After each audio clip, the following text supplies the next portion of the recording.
बच्चों देख लो विचार करके, इंद्र का राज प्राप्त करके फिर चींटी कीड़ी मकोड़े बनकर धक्के खाते हैं। इंद्र कुबेर धन का देवता इस तीन लोक का, यानी वित्त मंत्री। इंद्र कुबेर ईश की पदवी, ब्रह्मा विष्णु महेश के पद तक भी तुमने प्राप्त किए। ब्रह्मा वरुण धर्मराया, वरुण जल का देवता, धर्मराय न्यायाधीश, ये सारे मरते जन्मते हैं और इनको भी फिर बार बार कभी किसी नई आत्मा को ये पद मिल जाते हैं जिनके पुण्य ज्यादा होते, तप ज्यादा होता। अब कहते असंग जन्म तन मरता हो गए, जीवित क्यों नाम रह रे। 12 मद महल मठ बोरे बोर ना दे रहे। 12 दरमद पर में द्वार के आगे वो सतलोक है, वहां जाने के बाद फिर दोबारा जन्म आपका नहीं होगा। आप असंग जन्म मरता होगे। एक बार जीवित मर के देखो। जीवित मरने का आपको एग्जाम्पल बताया था, बताता रहता हूं, सत्संग भी आप सुनते हो कि सत्संग की तरफ चलो, काल खूब अड़ंगे अड़ा होगा। और ये सोच लो जैसे सत्संग ये आपके घर पे हो गया, जान की जरूरत नहीं। दो बातें भाई और बहनों, जीवित मरने की परिभाषा गुरुदेव भगवान हमें समझा रहे हैं। और क्या कह रहे हैं गुरुदेव भगवान?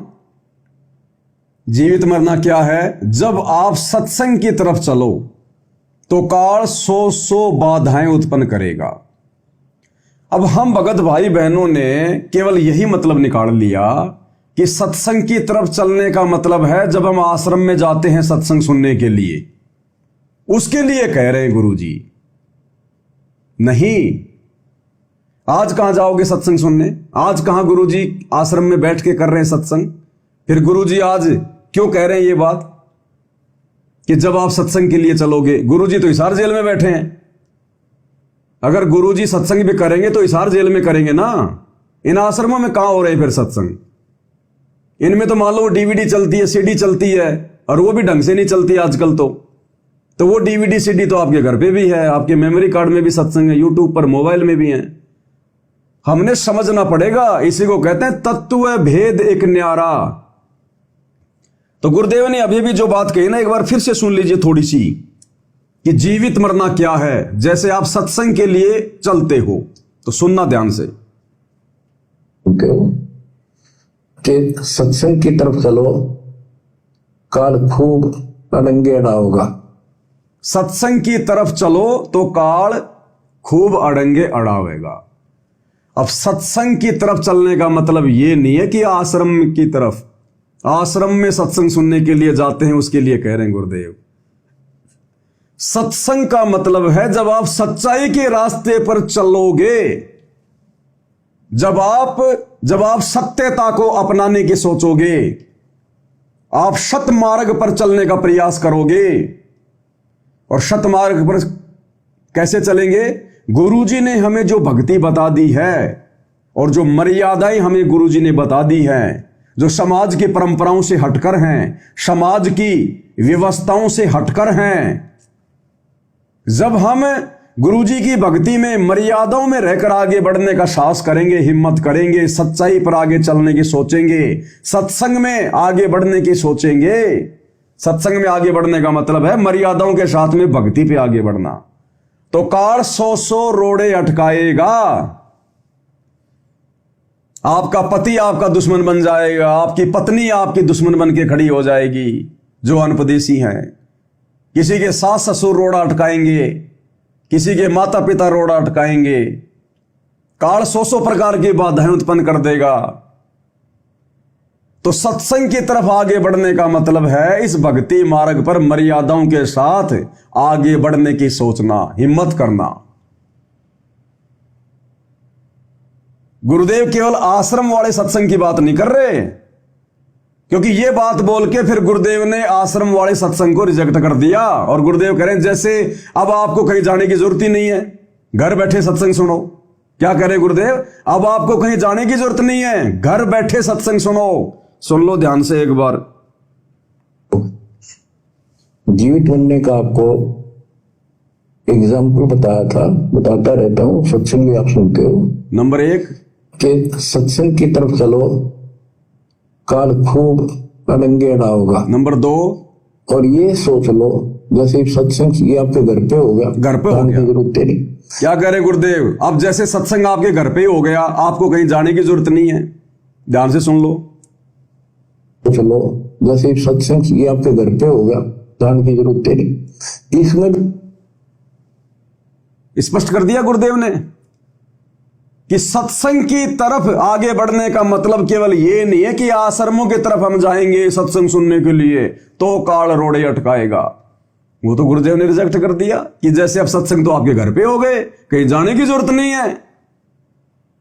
कितनी बड़ी बात कह दी गुरुदेव ने कि आपने सत्संग सुनने के लिए इन शतलोक आश्रमों में जाने की जरूरत नहीं है।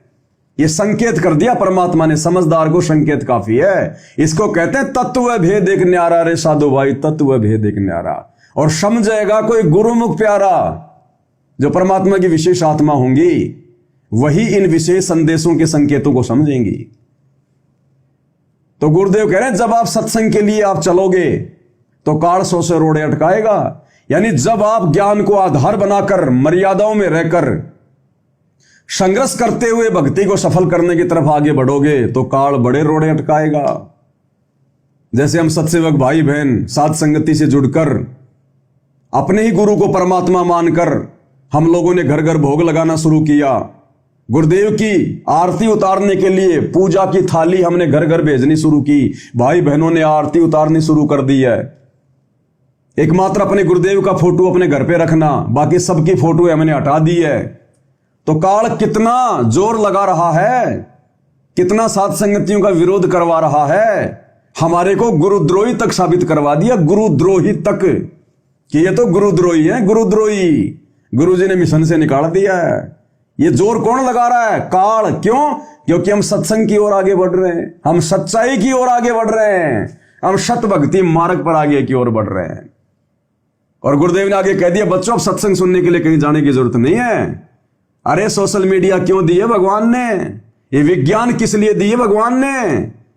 ये मोबाइल, ये यूट्यूब, फेसबुक क्यों दिए भगवान ने? अभी भी क्या धक्के खा खा के सत्संग सुनोगे क्या? जब तुम्हारी जेब में सत्संग डाल दिए भगवान ने, वो घर बैठकर शांति से नहीं सुने जाते।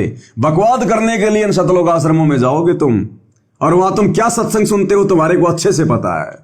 अरे जो आदमी घर पर बैठकर शांति से सत्संग नहीं सुन सकता, वो 500 किलोमीटर जाकर उन आश्रमों में सत्संग सुन लेगा। केवल टाइम पास के लिए जाते हैं, केवल टाइम पास के लिए। और काल वहां फिर इनकी दुर्गति करता है। फिर वहां से बसों में बैठा के परशुराम की जयंती में टेक देगा, सिरसा की नकली कबीर पंथियों की कबीर जयंती में जाके टेक देगा, मुख्यमंत्री की रैलियों में भेज देंगे इनको, जाटों के आरक्षण में बैठा देंगे, गुंडों की सीबीआई जांच में बैठा देंगे, अयोध्या के भंडारे में लगा देंगे और उल्टे सीधे कामों में लगा देंगे। बनाओ आश्रम में हॉस्पिटल का काम चल रहा है धनाना में, करो अपना समय और पैसा बर्बाद। तो काल फिर ऐसे दुर्गति करेगा। तो गुरुदेव ने यहां एक शब्द में स्पष्ट कर दिया कि वास्तव में सत्संग का मतलब क्या है। सत्य के लिए संघर्ष, सत मार्ग पर चलना। और यह कार्य परमात्मा साध संगति वाले भाई बहनों से करवा रहे हैं, गुरु को इष्ट मनवाकर। तो आप और हमारे जीवन में संघर्ष है। आपने सत्य को पहचान लिया कि भाई भक्ति मार्ग में विषय वासना तो बहुत बड़ा मतलब रोड़ा है। आप लोगों ने उसे दूर हटने की ठान ली। तो देखो कैसे किसी का पति नाराज हो रहा है, किसी की पत्नी नाराज हो रही है, क्या क्या संघर्ष करना पड़ रहा है, मार पिटाई तक खानी पड़ रही है माता बहनों को। तो वो संघर्ष कर रहे हैं, उन्होंने सत्य को पहचान लिया। असल सत्संग वो है। तो स्पष्ट कर दिया गुरुदेव ने कि सत्संग की परिभाषा क्या है, जीवित मरना क्या है। और अब तो कहीं जाने की भी जरूरत नहीं, घर में सत्संग हो गया। ये आप सुनते हो कि सत्संग की तरफ चलो, काल खूब अड़ंगेड़ा होगा। और ये सोच लो जैसे सत्संग ये आपके घर पे हो गया, जाने की जरूरत नहीं। इसमें भी अड़ंगाड़ा होगा। अगर इसमें भी नहीं सुनने देगा, दृढ़ता ना आई, कोई कोई न कोई फुड़का दुड़का आसपास कर ही देगा, कोई कहानी कोई बात बना देगा, वन हो गया, ऐसे हो गया, वहां चल। गुरुदेव कह रहे हैं जब तुम घर पर बैठकर भी शांति से सत्संग सुनने का प्रयास करोगे, हिम्मत करोगे, तो इसमें भी काल कहीं न कहीं बाधा उत्पन्न करेगा। अचानक से कोई लड़का बीमार हो गया, लड़का छत से गिर गया, और कुछ हो गया। भाई और बहनों, ये सारी बातें इन सतलोक आश्रम वालों के साथ में घटित हो रही हैं। आप और हम सत्सेवकों की रोड़ा नहीं अटकाएगा। कुछ एक आत्माओं को छोड़कर, 1-2% सत्सेवक भाई बहनों को छोड़कर, क्योंकि अभी वो कमजोर हैं, अभी वो देखा देखी में चल रहे हैं, अभी उनको दृढ़ विश्वास नहीं हो पाया अपने गुरु पर, अभी वो पूर्णतया मर्यादाओं में नहीं है, इसलिए काल उनके जीवन में थोड़ी बहुत बाधाएं उत्पन्न कर रहा है। अन्यथा ज्यादातर सत्सेवक भाई बहन आप देख लो जाके, जो दृढ़ता, जो हिम्मत वो दिखा रहे हैं वर्तमान में, जो गुरु जी के प्रति समर्पण भाव, जो लगन, जो श्रद्धा उनकी है, आपको संसार में देखने को नहीं मिलेगी कहीं। तो जो थोड़े बहुत जो कच्चे हैं ना, ये काल वहीं पे अपना शिकंजा टाइट करेगा, बाकी नहीं कर पाएगा ये। तो गुरुदेव कह रहे हैं तो तुम घर पे सत्संग सुनोगे ना, उसमें भी ये थोड़े बहुत रोड़े अटकाएगा, लेकिन हिम्मत कर लेना, बैठ जाना एक बार, सोते सोते, बैठे बैठे, जैसे भी है, काम धंधा करते करते अपना सत्संग सुनने को नहीं चूकना चाहिए, क्योंकि सत्संग हमें हर प्रकार से पारितोषित करता है। सत्संग हमें चौतरफा हमारा पालन पोषण करता है। सत्संग हमारे हर रोग की दवा है। सत्संग से हमारा अंतःकरण साफ रहता है, गुरु जी के प्रति भाव बने रहते हैं, दृढ़ता बनी रहती है, हिम्मत सी बनी रहती है, भक्ति में मन लगा रहता है। और सत्संग यदि हम 2-4 दिन नहीं सुनते हैं तो मन हमें चारों तरफ से घेर लेता है, और फिर हमने सत्संग ही सुनने पड़ेंगे। जब तक वो शब्द की चोट नहीं लगेगी, कान के माध्यम से दवा अंदर नहीं जाएगी, ये सत्संग अंदर झाड़ू का काम करते हैं, फिर से हमारे अंतःकरण को साफ कर देते हैं, निर्मल कर देते हैं। तो सत्संग सुनना बहुत जरूरी है, क्योंकि सत्संग यानी ज्ञान, और ज्ञान यानी भक्ति की नींव, और जिसकी नींव मजबूत है भाई और बहनों, वही भक्ति मार्ग पर दृढ़ता के साथ आगे बढ़ सकता है। तो भाई और बहनों, आज के वीडियो में गुरुदेव भगवान के आशीर्वाद से केवल हम इतना ही लेंगे, क्योंकि ये विशेष संदेश है। हम धीरे धीरे आगे बढ़ेंगे। ये कोई हम इसलिए नहीं लाइव आते कि साहब हमने तो वीडियो बना बना के छोड़ने हैं, 1 घंटे का विशेष संदेश है, लो जी 1 दिन में पूरा कर दो, हो ही नहीं पाएगा। कितनी कोशिश कर लो आप, फिर ऐसे तो सब ना सुन रहे हैं अपने घर पे बैठकर विशेष संदेश रोजाना 1-1 घंटे के, और ऐसे अगर हम लाइव में आकर सुन लेंगे तो फिर क्या फायदा। लाइव में आने का मतलब है उसके ऊपर विश्लेषण हो, निष्कर्ष निकले, उनके अंदर गुरुदेव ने जो संकेत छुपा रखे हैं, जो गूढ़ बातें छुपा रखी हैं, जिससे हमें दृढ़ता मिलेगी, वो बातें निकल के बाहर आनी चाहिए। यह है साध संगति।